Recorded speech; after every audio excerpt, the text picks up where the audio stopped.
सुश्रद्धा मम ते मते स्मृतिरपि त्वय्यर्चनं चापि ते हस्तावञ्जलये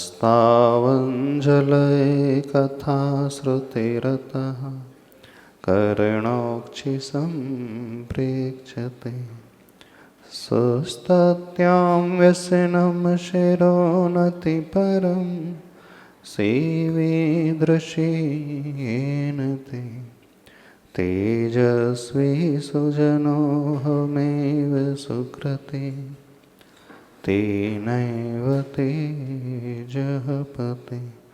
देवादिदेवते शिकारी श्री आदिनाथ भगवान के संत श्रोमणी आचार्य भगवान गुरुदेव श्री विद्यासागर जी महाराज की पूज्य आचार्य श्री समय सागर जी महाराज की बोले निर्यापक श्रवण श्री वीर सागर जी महामुनि राज की परम पूज्य आरिकामा निष्कामती माता जी की मुनि संघ की आरिका संघ की नमोस्तु भगवान। नमोस्तु भगवान। अभी जो मंगलाचरण हमने किया पूज्यवर समंत भद्रदेव द्वारा रचित स्तुति विद्या ग्रंथ है, जिसमें उन्होंने 24 तीर्थंकर भगवान की स्तुति की है। आचार्य प्रवर समंत भद्र स्वामी आद्य स्तुति कर्ता माने जाते हैं। भगवान की स्तुति कैसे की जानी चाहिए, यदि किसी ने सिखाया है 2000 वर्ष पूर्व लगभग आचार्य कुंद कुंद देव के पश्चात आचार्य श्री समंत भद्र स्वामी जी ने। आचार्य कुंद कुंद देव तो अध्यात्म के पुरोधा थे, लेकिन जब भगवान की भक्ति की बात आती है, स्तुति की बात आती है, तो स्तुति हम कैसे करें वे हमें सिखलाते हैं। रही बात आप लोगों की, श्रावकों की, तो श्रावकों का कल्याण तो एकमात्र स्तुति से ही हो सकता है, और कोई रास्ता आपके पास है नहीं जिसे अपना कर अपना आत्म कल्याण कर पाऊँ। यदि हम आपसे कहें कि आपको सामायिक करना है, घंटों बैठ कर के ध्यान लगाना है, उत्कृष्ट सामायिक 2 घंटे 24 मिनट की करना है, कितने लोग कर पाओगे बताइए? कर लोगे? यदि हम फोर्सफुली कहें कि आपको बैठना ही है 2.5 घंटे तक, तो क्या करोगे? कदाचित बैठ भी जाओ, लेकिन मन कहाँ लगेगा? कहाँ रहेगा मन? मन व्यक्ति का वहीं लगता है जहाँ उसकी रुचि होती है, इंटरेस्ट की बात होती है। और आप लोगों की रुचि तो संसार में ही है, सही कह रहे हैं ना? आपका इंटरेस्ट कहाँ रहता है? किस में इंटरेस्ट है? मोक्ष में इंटरेस्ट है? बिल्कुल नहीं है। किस में है? संसार में इंटरेस्ट है ना? भगवान में इंटरेस्ट है कि घर परिवार में इंटरेस्ट है? बताइए, किस में इंटरेस्ट है आपका? प्रभु में कि पत्नी में? परिवार में, पत्नी में, बच्चों में, उनमें इंटरेस्ट है कि भगवान में इंटरेस्ट है? मंदिर तो आना पड़ता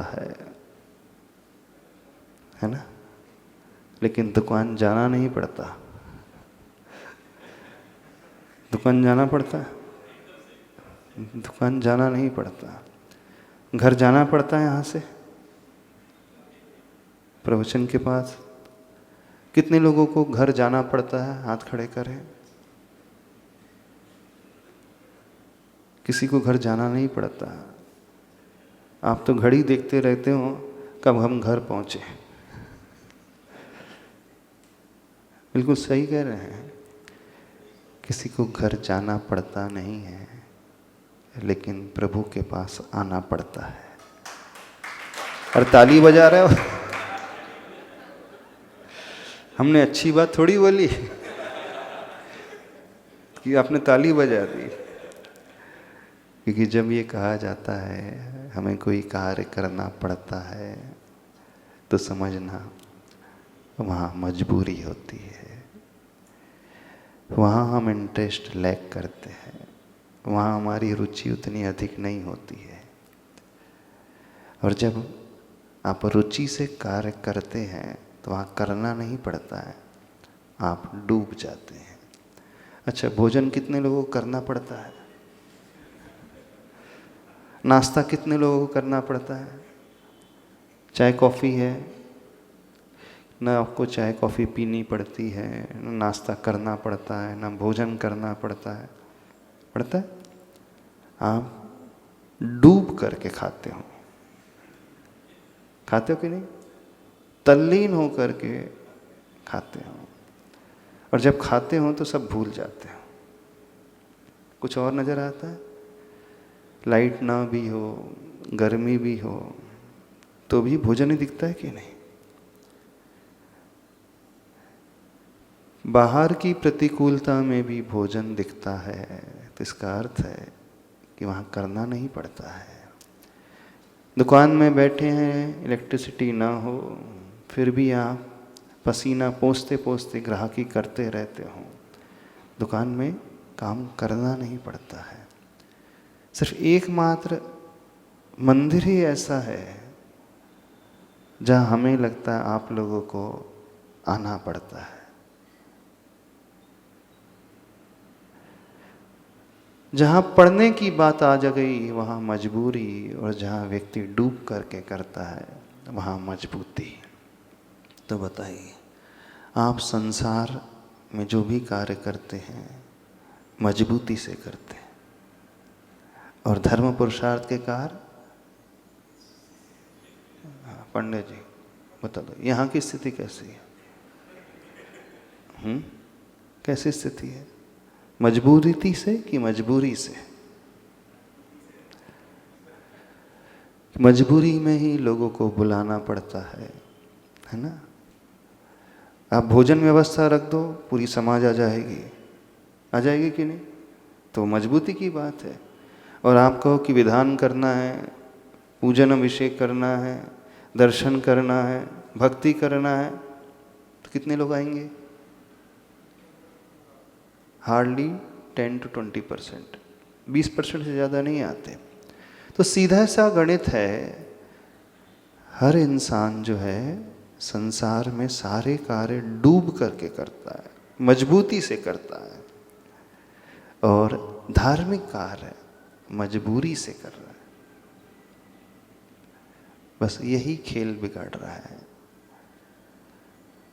धर्म हमें मजबूती से करना है और कर्म हमें मजबूरी में करना पड़े तो सब कुछ बदल जाएगा।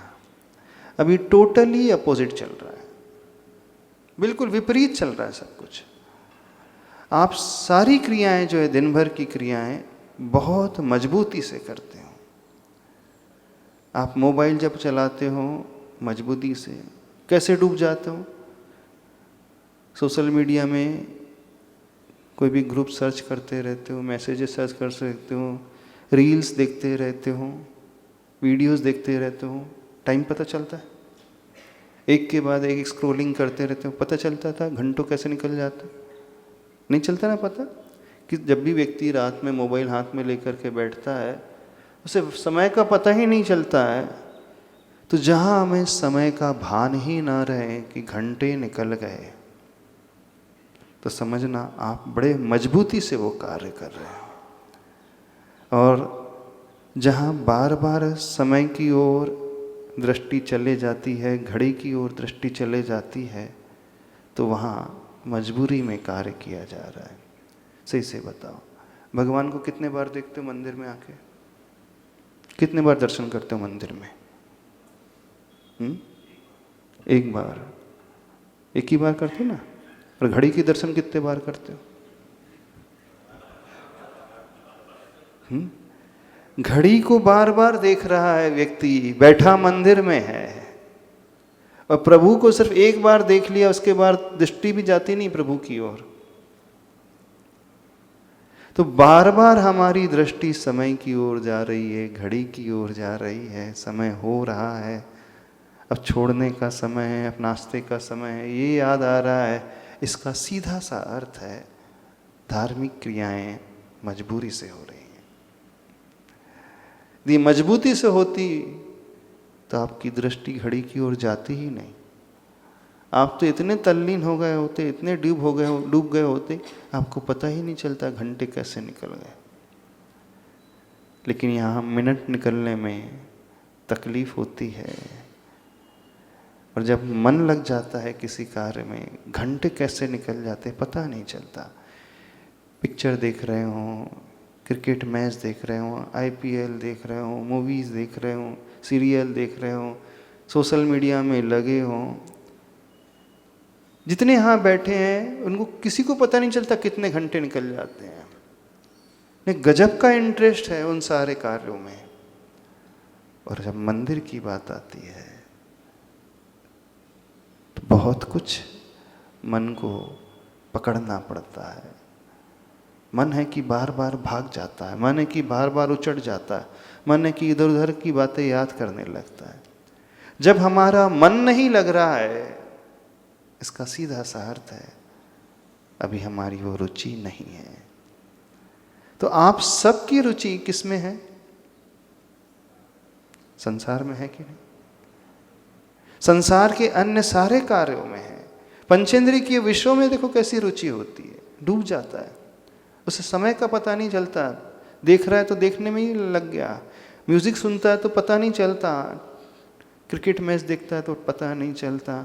जब आप दुकान में बैठे रहते हो, लगातार ग्राहक आते हैं, कस्टमर आते रहते हैं, समय का पता चलता नहीं, पता चलता।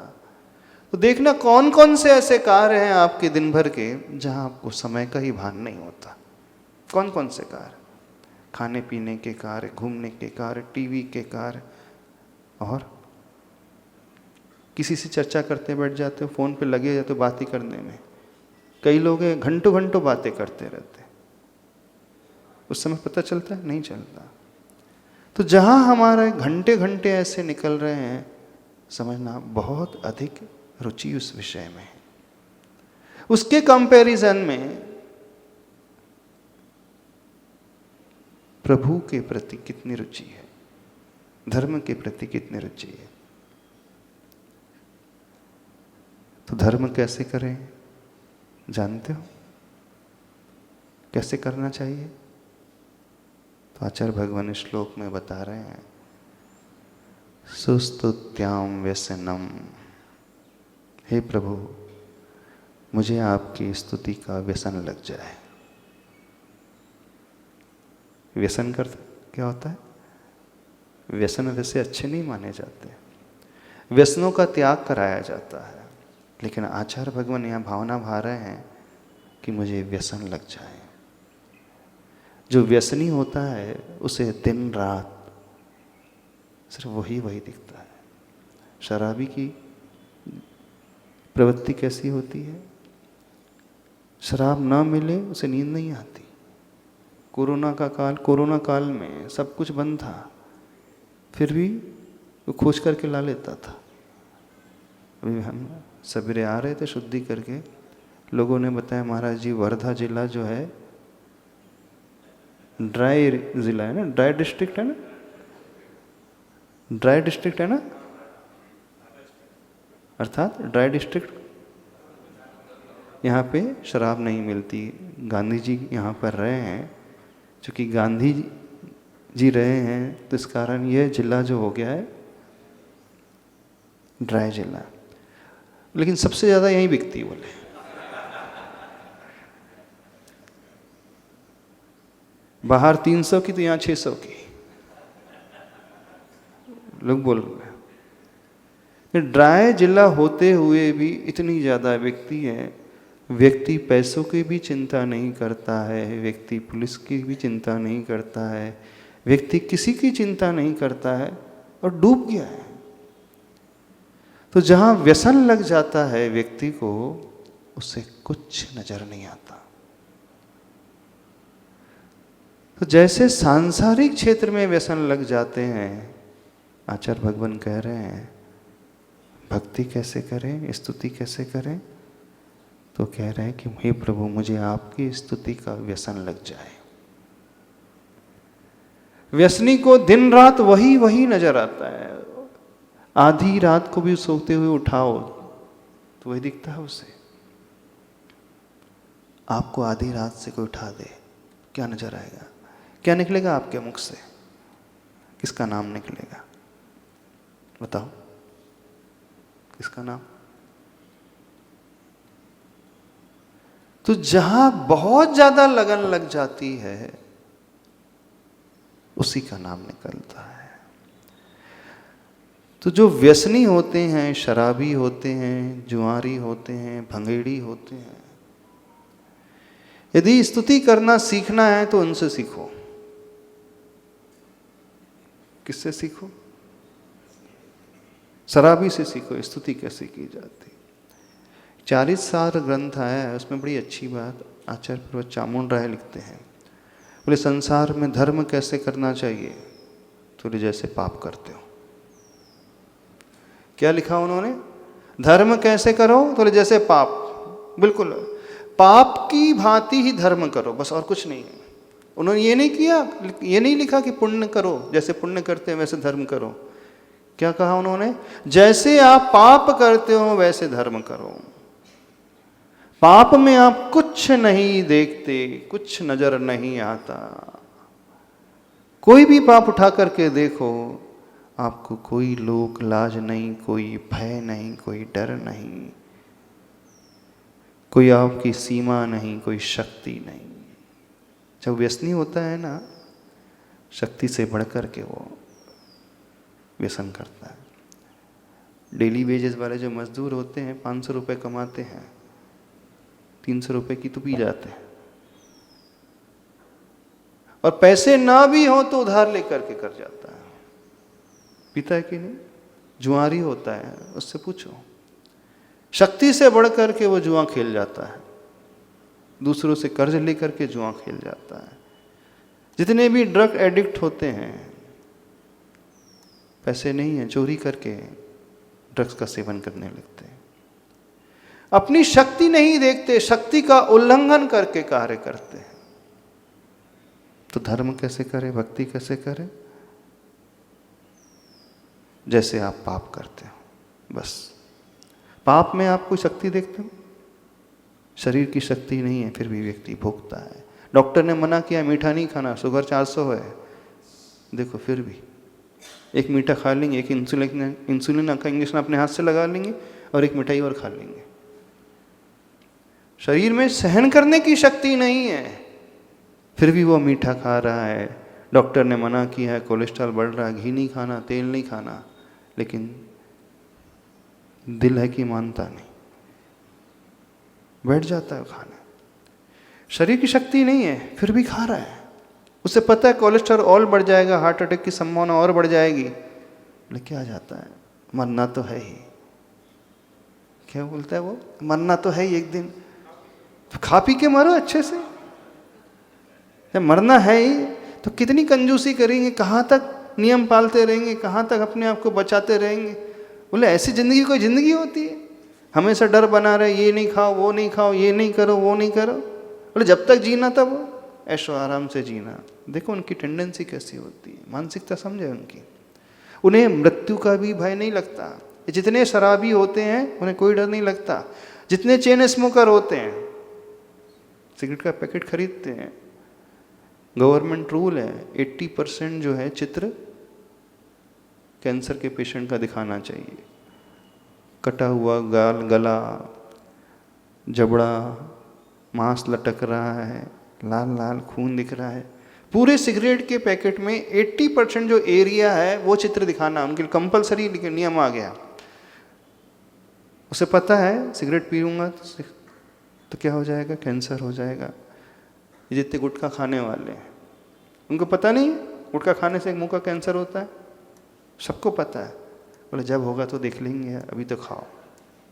यानी उसे डर नहीं है, मृत्यु का भी डर नहीं है। कैसी लत लग जाती है उसे कि वो उसे छोड़ने को तैयार नहीं, सब कुछ छोड़ सकता है, यहाँ तक कि अपने आप को भी छोड़ने को तैयार हो जाता है। यह भी चिंता नहीं कि मेरे बाद परिवार का क्या होगा, बच्चों का क्या होगा, माता पिता का क्या होगा। उस लत में उसे वो कुछ सूझता नहीं। क्या आपकी स्थिति ऐसी है? धर्म करते समय कितनों की स्थिति ऐसी है कि आपको भगवान के अलावा कुछ नजर ही नहीं आ रहा? हाथ खड़े करें यहाँ पे, कोई ऐसा है? आपको तो शोर सूतक लग जाए तो और खुश हो गए, टेंशन फ्री 12 दिन के लिए।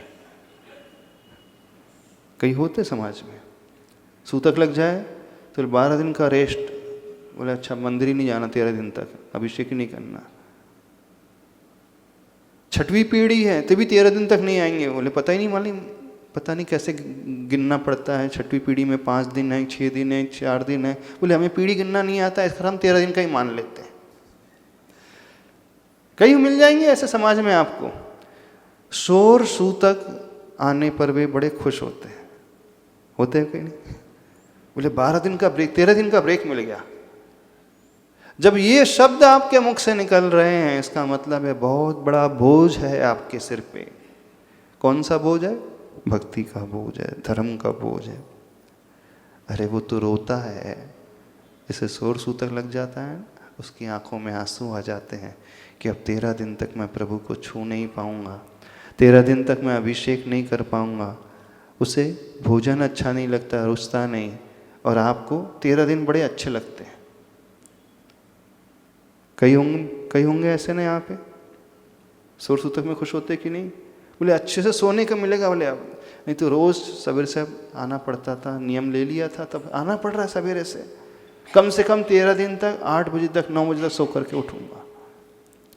जो ये बोलते हैं अथवा जो ये सोचते हैं, इसका सीधा सा अर्थ है उनकी रुचि है ही नहीं।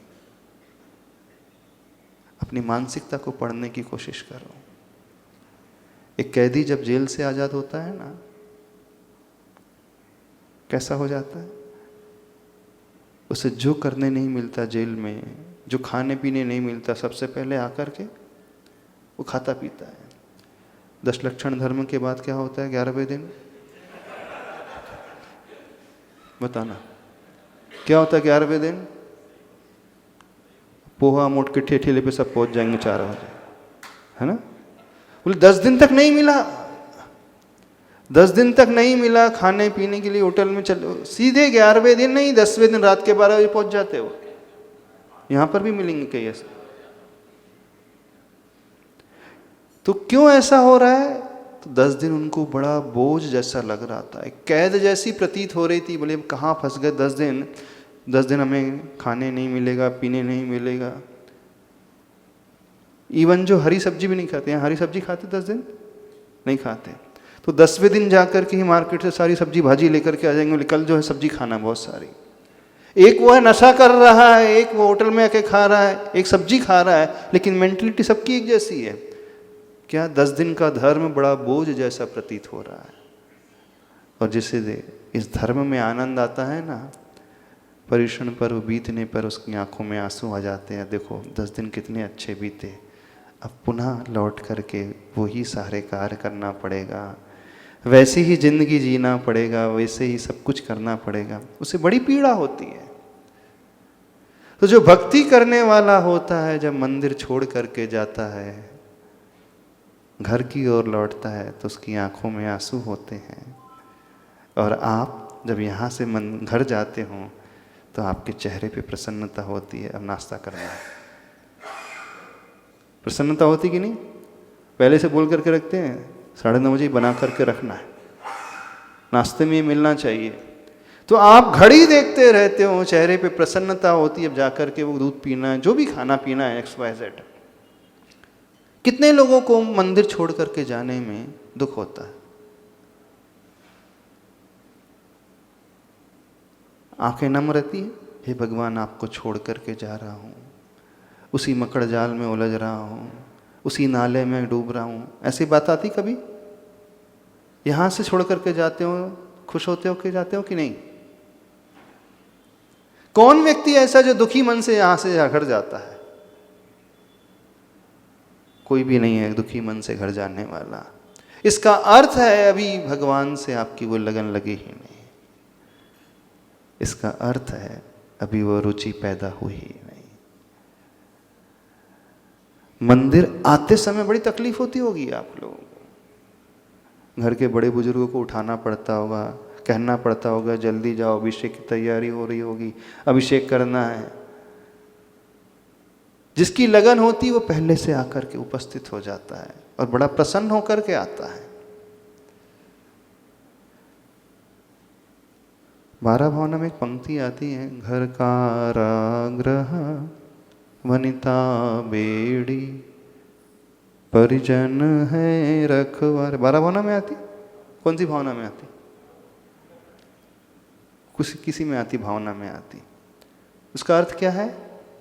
घर, कारागृह यानी जेल, वनिता, वनिता का अर्थ क्या होता है? वनिता का अर्थ जानते हो? पत्नी। वनिता बेड़ी और परिजन जो हैं पुलिस की भांति रखवाले हैं। जेल जाना किसे अच्छा लगता है? जेल से आजाद होना हर व्यक्ति चाहता है, लेकिन कोई जेल कोई जाना चाहता है? जो जेल जाकर के प्रसन्न हो रहा है, इसका अर्थ क्या है? और आपको घर जाकर के अच्छा लगता है ना? और मंदिर आते समय पीड़ा हो रही है, तो जहां आने में पीड़ा हो रही है इसका अर्थ है वो जेल जैसा प्रतीत हो रहा है, और जहां जाने में खुशी हो रही है इसका अर्थ है वो आजाद, सब कुछ आजादी ही आजादी है। कितने लोगों को घर कारागृह जैसा लगता है? यहां जितने बैठे हैं किसी को लगता है घर कारागृह? मंदिर अवश्य कारागृह लगता होगा आप लोगों को, लेकिन लिखा क्या है? घर कारागृह। गलत लिखा है ना? क्या लिखना चाहिए था? घर एक महल है, घर एक सुंदर हवेली है, घर एक बहुत अच्छा प्लेस है जहां आकर के हमें सुकून मिलता है, शांति मिलती है। और लिखा क्या गया? घर कारागृह। कारागृह की उपमा जिसे दी गई है इसका अर्थ है कि वहाँ रहने वाले व्यक्ति हमेशा उससे आज़ाद होना चाहते हैं। जो जेल में रहने वाले कैदी हैं उन्हें कभी अच्छा नहीं लगता, कैदी कभी जेल में रहना नहीं चाहता। वो हमेशा ये भावना भाता है कि कब मैं इससे मुक्त हूँ, कब मैं छूटूँ हूँ। और जैसे ही वो जेल से छूटता है, आज़ाद हो जाता है, तो उसे वहाँ जो जो नहीं मिलता वो सब कुछ करने की कोशिश करता है। उससे भोजन नहीं मिलता तो आकर के भोजन करेगा, अच्छे से अच्छा पहनेगा, अच्छे से अच्छा घूमेगा, सब कुछ करने की कोशिश करेगा, या वहाँ जाएगा। क्यों? क्योंकि अंदर तीव्र आकांक्षा थी, कब मिले, यहाँ मैं फंस चुका हूँ, बंध चुका हूँ। और आप लोगों की भी यही आकांक्षा रहती है, कब घर जाएं, कब घर जाएं, अब फंस चुके हैं, ऐसी आकांक्षा। यानी धर्म आप कैसे कर रहे हैं और कर्म आप कैसे कर रहे हैं, बताओ। मंदिर आपको जेल की भांति प्रतीत होता है, घर आपको स्वर्ग की भांति प्रतीत होता है। जबकि आचार्य भगवान कह रहे हैं घर आपको जेल की भांति लगना चाहिए और मंदिर जो है एकदम उत्तम स्थान लगना चाहिए। लेकिन होता पूरा विपरीत है, नहीं होता विपरीत। यदि यह फीलिंग यहां नहीं आ रही है तो समझना आपने अभी धर्म समझा ही नहीं। यहाँ आ जाने मात्र से, अभिषेक कर लेने मात्र से, दर्शन पूजन कर लेने मात्र से, प्रवचन सुन लेने मात्र से, स्वाध्याय आदि कर लेने मात्र से यह मत समझ लेना कि आप बहुत कुछ अच्छा कर रहे हो, बहुत बड़ा धर्म कर रहे हो। सारा खेल हमारी उस मानसिकता का है कि हमें कैसा प्रतीत होता है, सारा खेल उसी का है। तो आचार्य भगवान कह रहे हैं, क्या कामना कर रहे हैं? हे भगवान, मुझे आपकी स्तुति का व्यसन लग जाए, है आपको व्यसन भगवान की स्तुति का? किसको है? किसी को भी नहीं है। अरे स्तुति का व्यसन का अर्थ है वे जीव ऐसी तीव्र भक्ति से भरे हुए हैं, तीव्र भक्ति से, और वही भक्ति उन्हें तीर्थंकर बनाने वाली हो जाती है। तीर्थंकर बनने के लिए जो 16 भावना आती है ना, 16 कारण भावनाएं, उनमें 4 भावनाएं सिर्फ भक्ति वाली भावना है। अरहत भक्ति, आचार भक्ति, भावश्रुत भक्ति, प्रवचन भक्ति। यानी ऐसी भावना है कि बस वो ही नजर आ रहा है, उसके अलावा कुछ नजर नहीं आ रहा। जब ऐसी व्यसन जैसी दृष्टि हो जाती है तो वो तीव्रता चरम पर होती है, तब कहीं जाकर के तीर्थंकर प्रकृति बनती है उन जीव को। तीर्थंकर प्रकृति बांधने वाले जीव, यानी उनकी मानसिकता इस प्रकार की होती है। और आपकी मानसिकता तीव्र भक्ति है, पत्नी के प्रति, बच्चों के प्रति, माँ बाप के प्रति, दुकान के प्रति, भोजन के प्रति, घूमने के प्रति, इंद्रियों के विषयों के प्रति, ऐशो आराम के प्रति तीव्र भावना है कि नहीं? यदि वो ना मिले तो कितना विकल्प होता है? भोजन थोड़ी देर ना मिले तो कितना विकल्प होता है? गुस्सा आता है कि नहीं? भगवान थोड़ी देर ना मिले, लेट हो जाए, कितने लोग गुस्सा आता है? कितने लोगों को विकल्प होता है? आज बहुत लेट हो गया, प्रभु के दर्शन नहीं मिल पा रहे हैं। और जब आपको तीव्र गुस्सा आता है तो आप क्या करते हो? भोजन छोड़ देते हो। घर में मान लीजिए गुस्सा आ जाता है तो नाश्ता की प्लेट फेंक देता है कि नहीं व्यक्ति? उसे भोजन नहीं रुचता, नाश्ता नहीं रुचता, कुछ अच्छा नहीं लगता। भगवान नहीं मिलते हैं तो कितने लोगों को अच्छा नहीं लगता? बोले आज भगवान नहीं मिले, इस कारण मैं भोजन ही नहीं करूंगा। देखो, अपने एक बात आती है, आपने सुना भी होगा, कई लोग ऐसे नियम लेते हैं कि जिस दिन जिन दर्शन ना हो, प्रभु दर्शन ना हो, तो वो भोजन नहीं करते, पानी भी नहीं पीते। ऐसे पुराने ज़माने में ऐसे लोग होते थे, ने बिना देव दर्शन किए वो एक बूंद भी अपने मुख में नहीं डालते थे। और कोई लंबी यात्रा में जा रहा हो और उसे 24 घंटे प्रभु ना मिले, दिन भर भगवान ना मिले, तो उपवास कर लेते थे। होता था ना नियम? ऐसा कितनों का नियम है? दर्शन नहीं मिलेंगे तो हम भोजन नहीं करेंगे। किसी का नहीं है यहाँ पे। वैसे ये नियम इस प्रकार का नहीं है कि दर्शन नहीं मिलेंगे तो भोजन नहीं करना। वो था कुछ और, लेकिन रूप बदल करके कुछ और हो गया। वो था इस प्रकार से कि जब प्रभु नहीं मिलते हैं तो उसे इतनी आकुलता होती है, इतनी विकलता होती है, उसे भोजन पानी अच्छा ही नहीं लगता, उससे खाया ही नहीं जाता, पिया ही नहीं जाता, इस कारण वो छोड़ देता। उसके पीछे जो रहस्य ये है, न कि भोजन छोड़ने की बात है वहाँ पे, पर लोगों ने रहस्य को नहीं पकड़ा। हाँ, भगवान के दर्शन के बिना हम भोजन पानी नहीं करेंगे, बस इस पे टक्कर के रह गए।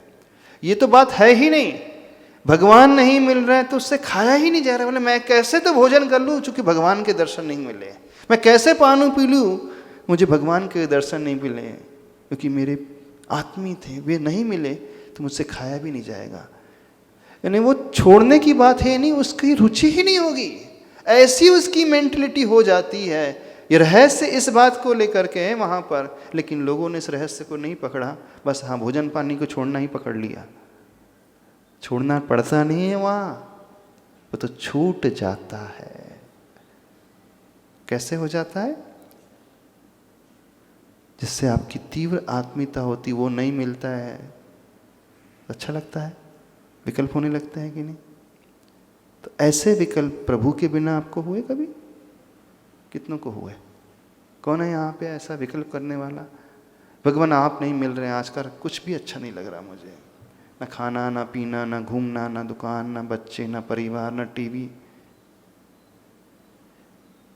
इसलिए जो भक्ति करने वाला होता है ना, वो इतना डूब जाता है, उससे संसार का कुछ भी विषय अच्छा नहीं लगता, उसे सिर्फ प्रभु ही प्रभु अच्छे लगते हैं। ऐसी मानसिकता बनाओ तब चमत्कार आपके धर्म में प्रकट होगा। इसलिए आचार्य चामुंड राय जी ने लिखा, बोले धर्म कैसे करना चाहिए, धर्म की क्रिया कैसी करनी चाहिए, तो बोले जैसे आप पाप करते हो।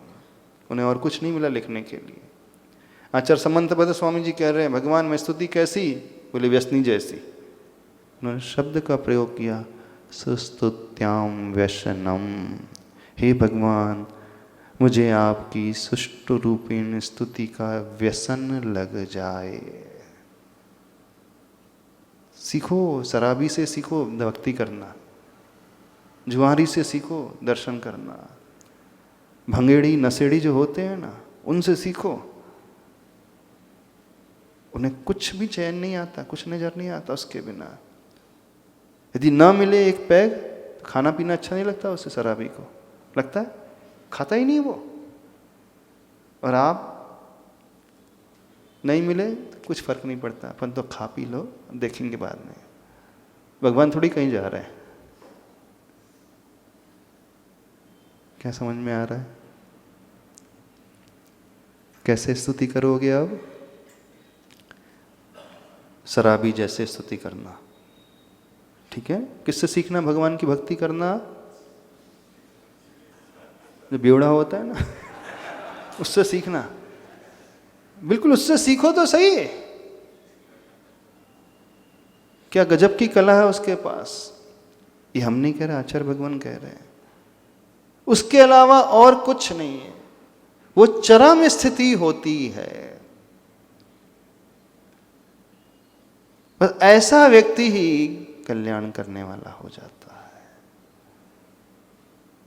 पर आप लोगों की गति तो कैसी है, भगवान कम और घड़ी ज्यादा देखते हो यहां आकर के। और जैसे प्रवचन खत्म होगा ना, सब लोगों को एकदम रिलैक्स फील होगा, बहुत बड़ा भार उतर गया, होगा कि नहीं? और यदि हम थोड़ी देर लंबा और कर लें, तो क्या याद आएगा अभी? दूध, चाय, पानी, नाश्ता, क्या याद आ जाएगा? वो याद आने लगेगा ना।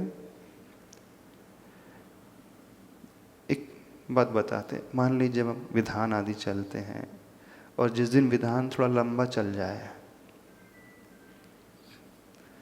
तो फिर क्या होता है? क्या होता है बता दो। मन में कौन से विचार आते हैं? खुश होते हो कि दिमाग खराब होता है? सिद्ध चक्र विधान है और अंतिम दिन 1024 अर्घ चढ़ाना है।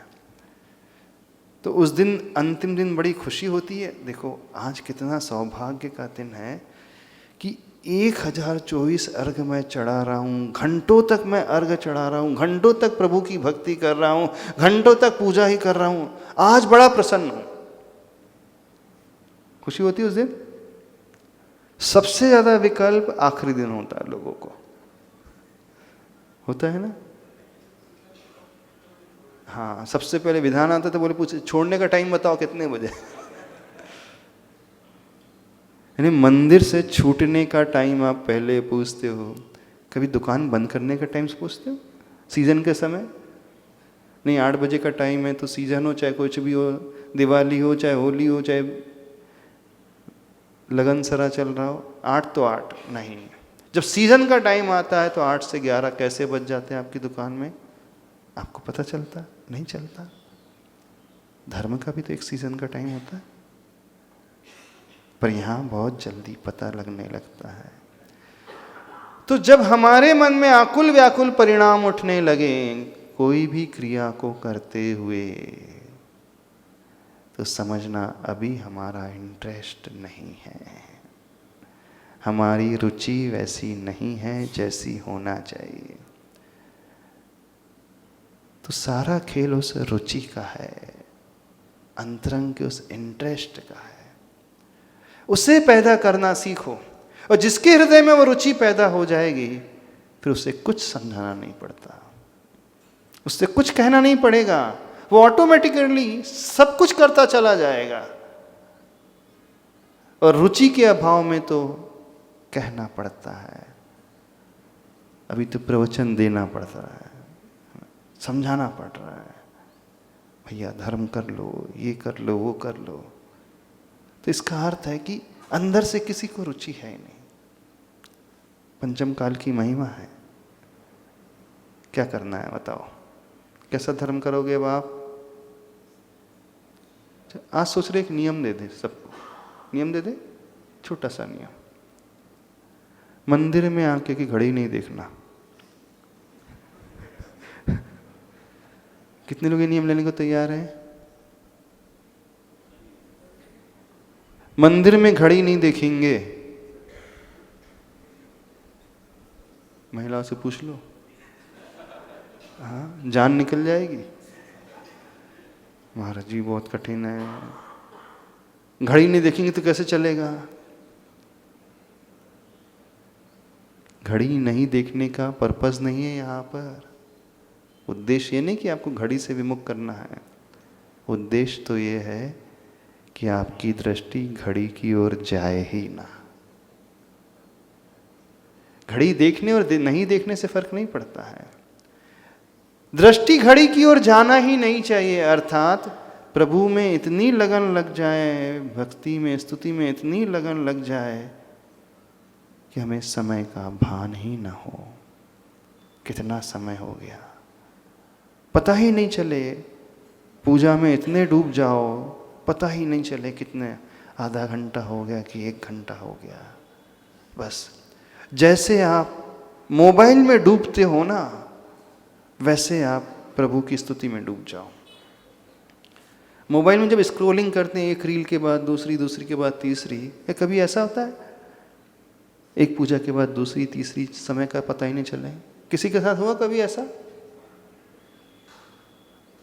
पूजा कर रहा है वो, एक पूजा कर ली, 2 कर ली, 3 कर ली, 4 कर ली, उससे पूछो कितनी करना है? बोले पता ही नहीं, आज मन लग रहा तो करे जा रहा हूँ, करे जा रहा हूँ। किसके साथ ऐसा हुआ है बताओ? कई पूजा कर जाए, उसका ध्यान घड़ी की ओर जाए ही ना। जिस दिन आपके साथ ऐसा घटित होने लगे तो समझना अब चमत्कार आपके जीवन में घटित होने वाला है। अब बिल्कुल कुछ अच्छा आपके जीवन में, विशेष आपके जीवन में घटित होने वाला है। ये तरीका होता है स्तुति करने का। बड़ी गजब की बात आचार्य भगवान ने लिखी, समंतपद स्वामी जी ने, हे प्रभु मुझे आपके स्तुति का व्यसन लग जाए। और किसी आचार्य ने नहीं लिखी। व्यसनी का अर्थ होता है कि लत लग जाए। अभी तो आपको सबको लत लगी है, लेकिन संसार की लत लगी है, विषयों की लत लगी है। कोई भी ऐसा नहीं होगा जिससे कोई ना कोई लत ना हो, है ना? सबको कोई ना कोई लत लगी है कि नहीं? कौन कौन सी लत है आपकी? किसी को चाय की लत होगी, किसी की कॉफ़ी की होगी, किसी की मोबाइल की होगी, किसी की टीवी की होगी, किसी की बिजनेस की भी होगी, पैसे की भी होगी। और पैसों की लत तो शायद सबको होगी। पैसों की लत तो सबको होगी। सपने में भी पैसा पैसा नजर आता है कि नहीं? हम कैसे पहचाने कि हमें लत लगी है कि नहीं? यदि हमें सपने में भी वो दिखने लगे ना, तो समझना हम उस ओर आ रहे हैं। सपनों में क्या दिखता है आपको? क्या दिखता बताओ, सही सही बताओ। कभी सपने में आपने अभिषेक किया? हाँ, सपने में सिद्ध चक्र विधान किया? महाराज जी बहुत बड़ा हो जाएगा, इतना लंबा। हाँ, कभी किया सपने में विधान?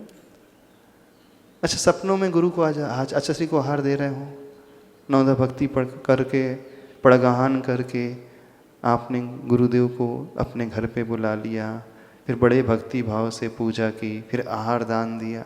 किसको ऐसा सपना दिखा? पूरा 1 घंटे तक चलती रही रील। नहीं आते ना? हाँ, सपनों में इधर उधर की बातें तो बहुत आ जाती हैं, संसार की सारी बातें आ जाती हैं, लेकिन सपने में प्रभु नजर नहीं आते। जो व्यसनी होता है ना, उसे सपनों में भी वही व्यसन दिखता है। जैसे आप सपनों में पैसा पैसा देखते हो। कई लोग हैं जिन्हें सपनों में भोजन पानी दिखता है, ये खा रहे हैं, वो पी रहे हैं, यहाँ घूम रहे हैं। कई लोग होते हैं बोलते महाराज जी सपने में खाना बहुत दिखता है। तो सपने में भोजन पानी नजर आने लगे, इसका मतलब है कि कहीं ना कहीं तीव्र इंटरेस्ट है उसके प्रति। पर सपनों में प्रभु का अभिषेक, प्रभु की भक्ति नहीं। तो बस ये करना सीख लो। क्या समझ रहे हो? कैसे करोगे धर्म, कैसे करोगे स्तुति? तो एक नियम, जब मंदिर में आएंगे तो हमारी दृष्टि घड़ी की ओर नहीं जाएगी। हो सकता है इसका अर्थ है कोई आकुलता नहीं। जब तक मंदिर में हैं तो हम शरीर से ही नहीं, मन से भी मंदिर में ही रहेंगे।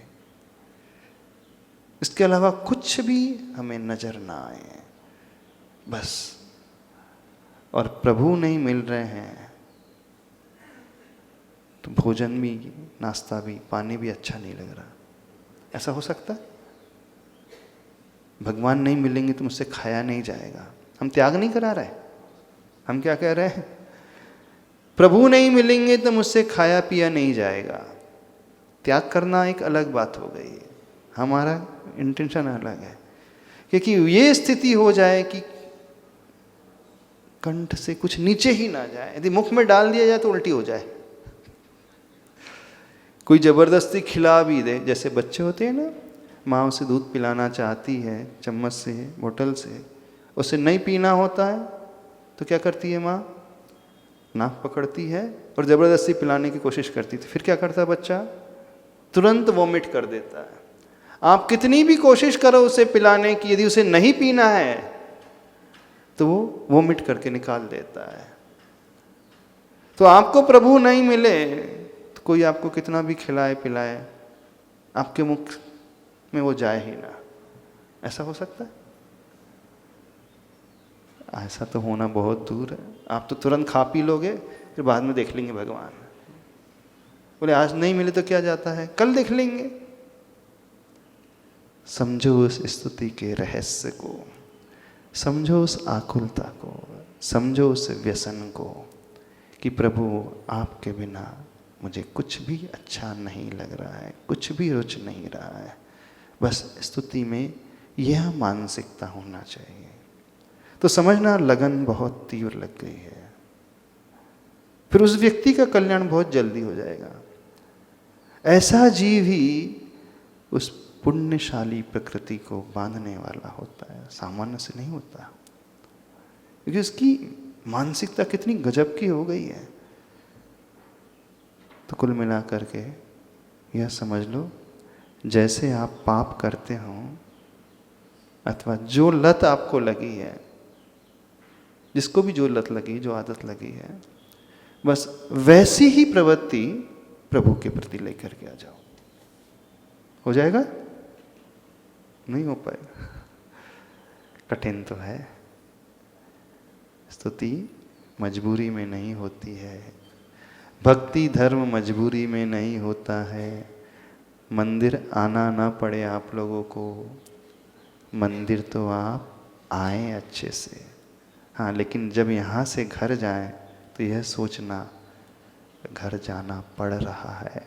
हे भगवान, कैसे कर्म का उदय है कि मैं आपको छोड़ करके पुनः उसी कारागृह में जा रहा हूँ। ऐसा बोल के जाया करो प्रभु से। ये वो कर पाएगा जिसे तीव्र ऐसा भाव होगा, अन्यथा नहीं। तो जब भी हम प्रभु को छोड़ करके जाएं, हमारी आंखें नम होना चाहिए। और जब हम प्रभु के पास आएं तो हमारी आंखों में प्रसन्नता होना चाहिए, आनंद से भाव भरा हुआ भाव होना चाहिए। यदि ये आ गया आपके भीतर तो समझना आपने सब कुछ जीत लिया। फिर आप आकर के जो भी करोगे वो आपको सिद्धि देने वाला हो जाएगा। आप नमोकार मंत्र भी पढ़ोगे तो वो सिद्ध हो जाएगा। वो आप अभिषेक करोगे, जो सोच करके अभिषेक करोगे वो सिद्ध हो जाएगा। जो सोच करके पूजा करोगे वो सिद्ध हो जाएगी। जो सोच करके जाप दे दोगे वो सिद्ध हो जाएगा, क्योंकि आपकी मानसिकता उस स्तर तक पहुंच चुकी है। तब वो भक्ति फलने वाली होती है। समझ में आ रहा है नहीं आ रहा?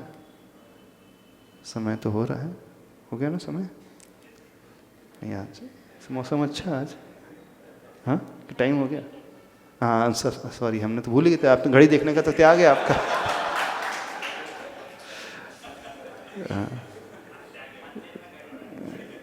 घड़ी का त्याग है। तो भक्ति करते समय, दर्शन करते समय घड़ी नहीं देखने, इसका अर्थ यह नियम नहीं है। इसका अर्थ है कि दृष्टि घड़ी की ओर जाए ही ना, इतना आप उसमें डूब जाए। इतना ही कहना पर्याप्त समझते हैं। बोले संत शिरोमणि आचार्य भगवान गुरुदेव श्री विद्यासागर जी महाराज की।